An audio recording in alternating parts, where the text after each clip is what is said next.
So what did you guys read? I read Catching Fire. I read Perks of Being a Wallflower. I read 13 Reasons Why. Okay, well, even though we read different books, I think that our books have a lot in common, like love and bullying and stuff like that. Hannah, do you have any examples of bullying in your book? Well, Katniss is bullied by President Snow, forcing her to put on an appearance that she's still in love with Peeta, and she has to go along with it, or else he will hurt her family. Yeah, it has to do with bullying and love at the same time, but being forced to love someone. Mm-hmm. What about you? The main character in my book, her name is Hannah, and she's bullied when her boyfriend sets her up and tells her to meet him at a restaurant, and he never shows up. And also her friends tease her a bunch, and so that shows love and bullying at the same time. In my book, it's basically bullying throughout the whole thing. It's about a kid named Charlie, and he finally makes friends when he goes to high school and everything, but he has a lot of problems through the whole thing because of bullying, and not like bullying in the sense of people bullying him, and he was bullied himself and just gets really down on himself. A lot to do with the way you treat people and the way you treat people, which has a result, but really you have a quote about that? Yeah, my quote is, when you hold people up for ridicule, you have to take responsibility when other people act on it.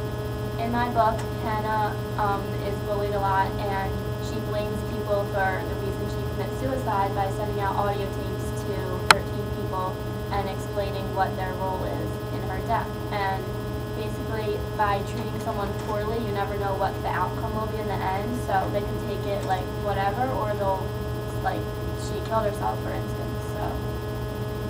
Yeah, it just shows that a lot of the stuff you do has an influence on people you can't even know.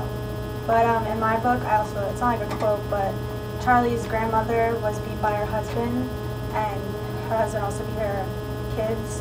So, it's Charlie's dad's mom, and Charlie's sister kind of is in a relationship with the person that also beats her, because it's just something she's used to. It's not like it's out of the normal for her to be beat, so it's kind of an unhealthy relationship, and her father is the one that influenced that for what she is today. So another big theme, which is in most books and movies, is love. And in my book, which there's a movie about my book, obviously, you've kind of all heard about it, the main character, Sam, says to Charlie that we accept the love we think we deserve, because he's talking about Charlie's sister, because Charlie's sister's boyfriend hits her, and Charlie witnessed it, and Charlie's sister promised him not to tell. And Charlie doesn't know what to do, because obviously you saw someone hit your sister, you want to tell your parents. So finally he does tell his parents, and Charlie's sister gets really mad, but it just shows that you'll do anything to help protect the ones you love, even though they think it's the right thing, but it's really the wrong thing to do. But she thinks she deserves that. In my book, that's a huge thing too, protecting the ones you love. Katniss goes into the games again, and to try to protect Peeta, and he does the same for her, and they go back into the games because if they had a choice, they could run away and but then leave their families, and their families would be in danger because of President Snow. But they don't do this because they want to protect their families and their friends. So they have to do what President Snow says. In my book, Hannah doesn't receive any love from anyone around her, and everything keeps adding up, all of the negative situations that keep happening to her. And if she received love, then that probably would have changed her idea to commit suicide, since love is important and everyone needs it in their life to survive. So there's obviously also a lot of death in our books, the 3 books we read. And in my book, it's all about Charlie's Aunt Helen.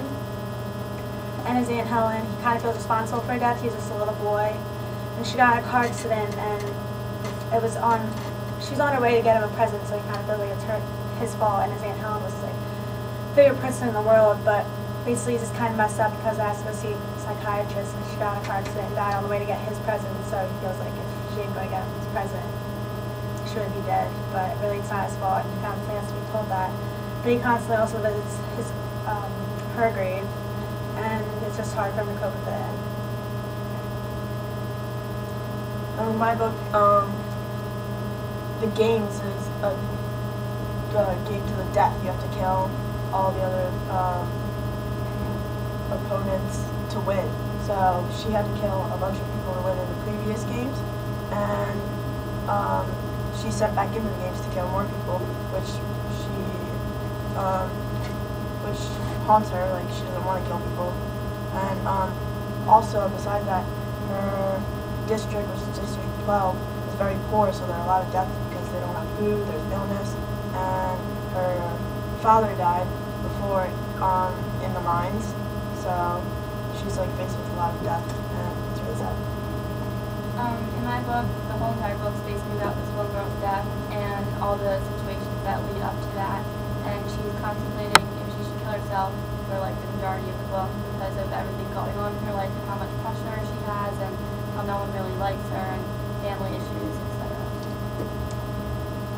A lot of our books have a lot to do with peer pressure, people being pressured into things that goes along with bullying and being influenced by what people say. But Along with bullying, peer pressure in my book is when Anna's boyfriend forces her into doing things that she doesn't want to do, which causes people to look at her in a different manner, and like all the boys think she's just like not nice anymore, I guess.